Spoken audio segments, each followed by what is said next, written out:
दिनांक 2/7/2025 रोजी अहिल्यानगरचे आमदार श्री संग्राम जगताप यांच्या सिव्य सहाय्यकाच्या मोबाईलवरती टेक्स्ट मेसेजद्वारे त्यांना जीवे मारण्याची धमकी एका अज्ञात दिली होती।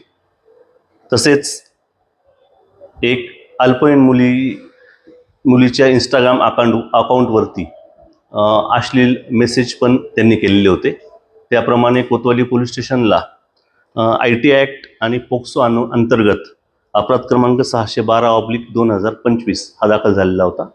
सदर गुन्ह्याच्या तपासामध्ये आरोपी अनिश मोहम्मद हनीफ राहणार चकलंबा जिल्हा बीड याचा समावेश आढळून आलेला होता। त्याप्रमाणे स्थानिक गुन्हे शाखेचे PSI सालगुडे आणि त्यांच्या पथकाने त्याला तेलंगणा इथून ताब्यात घेतलेला आहे। पुढील कारवाई हे कोतवाली पोलीस स्टेशन करत आहे।